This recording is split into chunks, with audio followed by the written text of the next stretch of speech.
Hello, it's Lion here with HobbiesofaMan once again, and today we're going to be doing another Kaiju number 8 chapter review. Today we're going to be looking at chapter 77, and let's jump into it. So in terms of news, there really isn't anything that I can come up with. I haven't heard any meaningful news lately, but I'm sure there will be some here soon because the anime is supposed to come out sometime this year.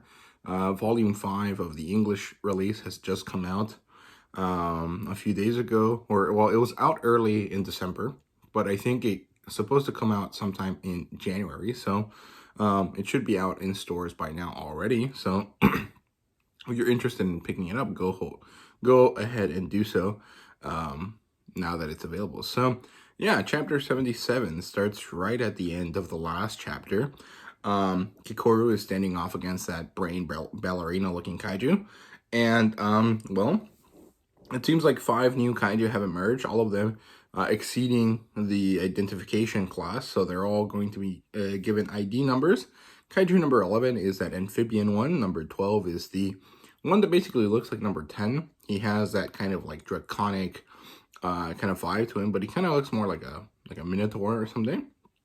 Number 13 is one that I don't remember seeing. Number 14 is the Janus looking one, the black block with different faces on it. And number 15, of course, is the brain ballerina. And she seems to be a dark version of Kikoru. Now, I don't know if this is because the mangaka couldn't come up with a new design, or if it's because it's supposed to have some sort of link to it. Because if we remember correctly, number 9 took over Kikoru's dad.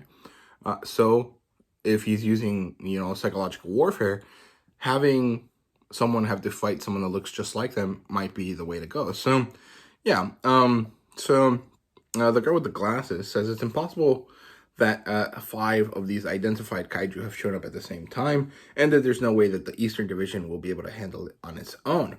Then we switch over to a different scene where the kaiju number 15, the ballerina character, is about to attack, and it has some sort of like breath attack, and Kikoru notices it, and she tells them to move, and no one is fast enough to move out of the way, so 6 different people just die immediately.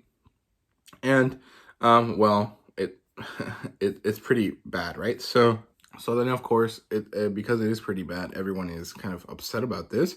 The kaiju number 15, the ballerina kaiju, changes back into human form just to talk to Kikoru, and they realize that the plan is to separate and eliminate everyone in the main forces by basically dividing and conquering each individual person, because they're all really strong, but usually an identified kaiju takes a few people to take down, and if you're forcing them to fight one-on-one, the chances of them winning are pretty unlikely, right? So it has to be done this way.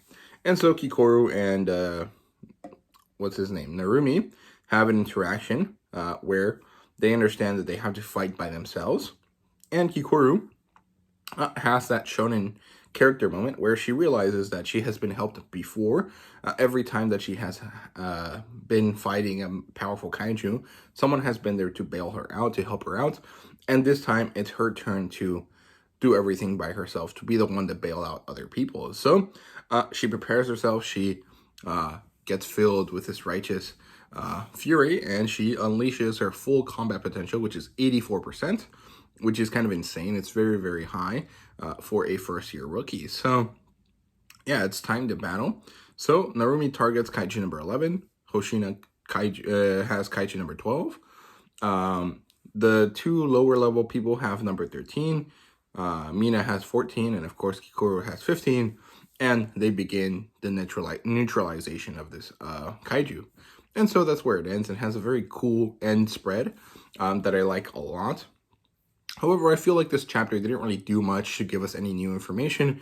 Most of this we had already kind of known, because the setup of this part of the story is happening pretty slowly, and it's actually repeating itself quite a bit. So there wasn't really anything major happening today, or in this chapter, which is not a big deal. But the thing is that this is the first chapter of the year after quite a few weeks of break. It kind of feels like nothing meaningful happened, and that's kind of disappointing, but it's not really that important. I think most people will be fine with it. I'm fine with it. It's just like, there is kind of that feeling of like, oh, I waited so many weeks for this, which you wouldn't have if it's just a normal weekly cycle, right? So it is what it is, but that was it for Kaiju number 8. I hope you guys enjoyed the video. If you did, please leave a like, subscribe, and comment down below. Let me know what you thought, and thank you guys so much for watching.